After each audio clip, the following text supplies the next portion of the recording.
Right now, let's take you live to Vatican City. Our Liz Nagy has been on the ground there with the masses, covering all of this for us. Liz, I'm going to toss it to you and let you take it away and tell us what is happening there. Judy, what an absolute moment. That white smoke came very suddenly, moments after we did a live shot for our 11 o'clock newscast, and people really could not believe that they saw that white smoke. It was more than an hour after that we saw Pope Leo the 14th, as we will now know him, step out onto that balcony. And the moment that they stepped out and read Robert Francis Prevost, you could see the crowd look around and realize this is an American. This is going to be the first American Pope. We just spoke with a woman who said she's leaving Rome tomorrow. Her daughter is studying abroad here. She's devoutly Catholic, and she said that she prayed she would get to see this moment in person. She was much closer to the new Pope than we were able to be. She said she was in the front row up here in St. Peter's Basilica, and she could see the tears in the new Pope's eyes. But out here in St. Peter's Square, before that, it was something of a rock concert, really, a real celebration of not just the world's Catholics, but people from all over the world just here to enjoy this moment and really take it in. We saw young children propped on the shoulders of their parents, craning their necks. We were looking directly into the sun, wondering if we were even going to be able to see this new Pope. An extremely diverse crowd out here. When they first announced that there was, in fact, a new Pope, you could see people walking around with the flags of their countries draped around them, hoping that perhaps the next Pope might come from their country. But really, this is a moment for Chicago that I'm not sure people entirely expected. We've been speaking to Catholics from Chicago all week, and there was always a chance Robert Prevost's name had been mentioned as a possible contender, but I'm not sure people actually thought that would happen. Another thing to point out that I think was interesting, we spent some time at the Loyola Chicago Rome Center earlier this week. So people with deep connections to Chicago who are also Catholic. And again, people who know now Leo the 14th personally, but did not perhaps think that this was actually going to happen. So just an absolutely extraordinary moment for Catholics and for Catholics from Chicago here in Rome. Judy?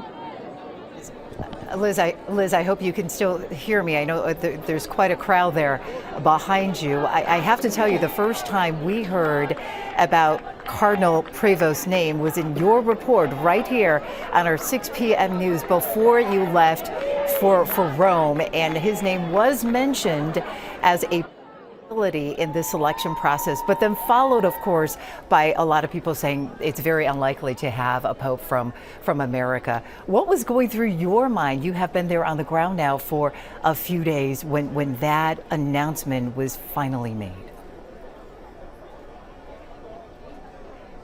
Well, as everybody did in the St. Peter's Square, it's difficult to hear. There are tens of thousands of people here. So people were kind of looking at each other, making sure you actually heard the right name. And then it registered, Robert Francis Prevost. That's the American. And we knew, of course, from our research that he is from Chicago. And I think, frankly, we were just stunned, as were many American Catholics that we saw out here today.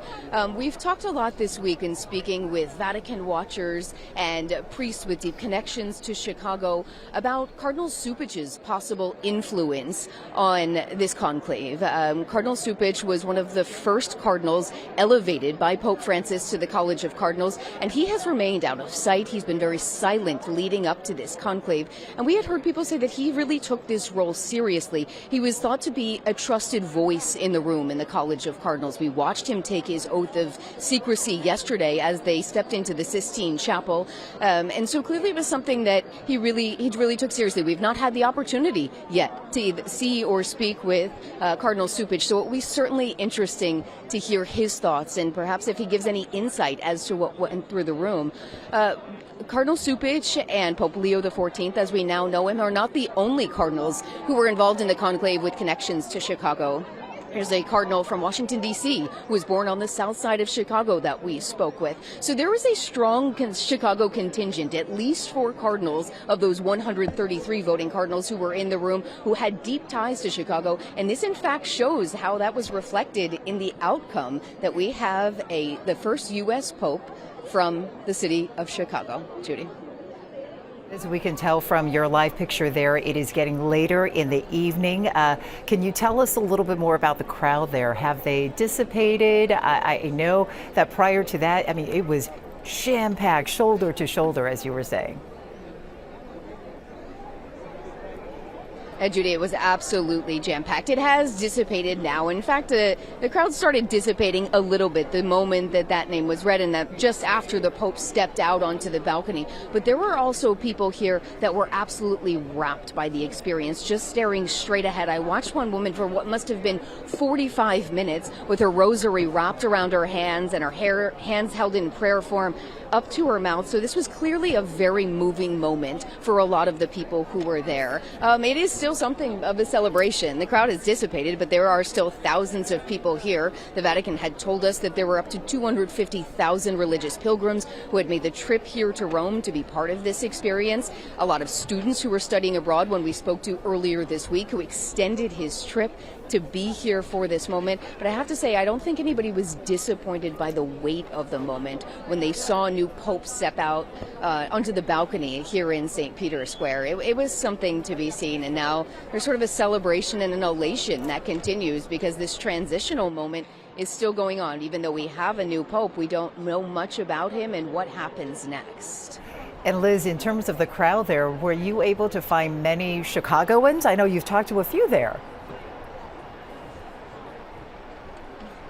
We have talked to a few Chicagoans. As we always say in Chicago, Chicago shows up everywhere. Chicago has a connection everywhere. And there are Chicagoans here all over Rome. We said we spent some time at Loyola Chicago Rome Center earlier this week. There are students studying abroad. I just spoke with a young gentleman who lives here in Rome. He says his grandfather was born in the city of Chicago, married an Italian woman, and he grew up here in Rome. So there's a little bit of Chicago everywhere you go, and people are now very proud of the fact that their Pope is from the city of Chicago. So I think we will see a lot of that going forward. Also to be noted, as they talked about earlier, that he is a Cubs fan raised on the south side of Chicago. So that's something you can expect to hear a lot from Chicagoans. Oh, yes. We are working on those angles already here at the newsroom, as you can imagine. And Liz, I know this is all happening so quickly, and you certainly have put in a very long day already, but do you know what happens from now? What is the schedule going forward?